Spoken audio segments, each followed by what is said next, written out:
Good evening, everyone. Welcome to episode 2 of the emergency video on Trump's recent disclosure. In our last episode, we covered what was released. Now we're going to cover what wasn't. Because here's the thing about a government disclosure, and I say this as someone who has spent a long time studying this subject, the most important part of any document dump isn't necessarily the document themselves. It's what isn't in them. This is Untold Evidence, and today we're going to ask some harder questions. Now let's start with the precedent, because we've seen this before. In the first few weeks of Trump's second term, he ordered the release of the JFK assassination files, records that had been sealed for decades, files the public had demanded since the Warren Commission. And when they finally came out, they revealed almost nothing, at least that was beyond already known. And I don't want to say this to be cynical, I say it because it happened, and it matters for how we're going to evaluate this current drop of disclosure. We can also go back to the Epstein files here. It's the same pattern, years of pressure, enormous public expectation. The release came, and most serious investigators all said the same thing. The most sensitive material simply wasn't there. Now, it's not a conspiracy theory, it's a structural observation. When governments release classified materials, they release what they have decided to release. And the mechanisms for disclosure, however sincere the people involved with want it to be, does not guarantee completeness. Now, there is a more pointed critique of the Pursue program, and it comes from inside the UAP research community itself.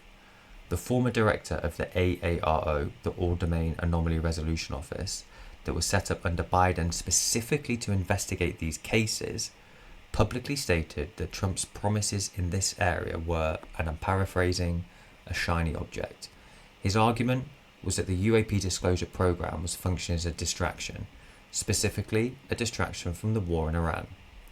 Now that's a serious allegation, and it is not made by any conspiracy theorist. It is made by the person who ran the government's official UAP investigation. Now it's worth sitting on that. This man was in charge of finding out the truth about UAPs, and he's now saying it's a distraction. Make of that what you will. So I'm not telling you that that's the correct read, but I am telling you it exists. It comes from a credible source, and you do deserve to know that. There is also a second political dimension worth noting. Vice President Vance, who said publicly that he intends to quote, get to the bottom of the UFO files, has also said, whilst invoking his Christian faith, that many of the phenomena being described as aliens are actually the work of, as in his words, spiritual demons. Now this is always a difficult process when analysing and debating UFO content. Religion does pose a very difficult barrier to being open and honest. Most people's religious beliefs will overcome their ability to think critically. I think that's fair for everyone, and it is understandable, but it has to be noted that taking people's accounts who have a strong religious background, their view may be warped by their upbringing and social structure. The Vice President of the United States believes alien sightings are demonic activity. That's his stated position. That is a quote. Now the point isn't to mock Vance's beliefs. The point is that the people overseeing this disclosure process hold a diverse range of views about what is actually being disclosed, and those views will inevitably shape what gets released, how it is framed, and what remains classified. So now let's talk about what's genuine, serious researchers have actually been asking, because that is what matters. So Harvard astrologist Avi Loeb, who runs the Galileo Project, a legitimate scientific effort to study UAPs with calibrated instruments, has been clear about what would constitute meaningful disclosure. Satellite imagery, high-resolution photographs obtained from government surveillance systems that could definitively identify an object's dimension, speed, and crucially, whether it is a known technology.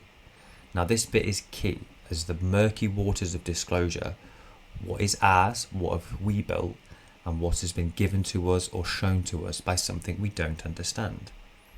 That material has not been released. Material recovery data.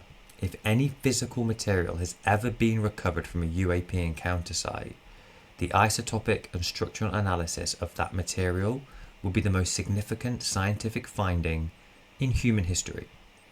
And that material has not been released. Medical records. Pilots and military personnel who've experienced close proximity encounters have reported physiological side effects, visual disturbances, disorientation, even long-term cognitive changes. Systematic medical documentation of those effects will constitute real evidence. That material has not been released.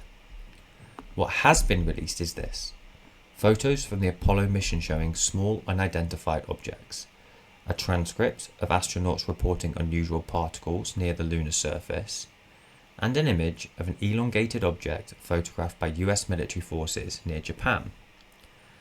These are genuinely unexplained, and I'm not dismissing them. But the Pentagon itself, through the AARO, has stated explicitly that none of the UAP cases it has investigated have produced evidence of extraterrestrial technology.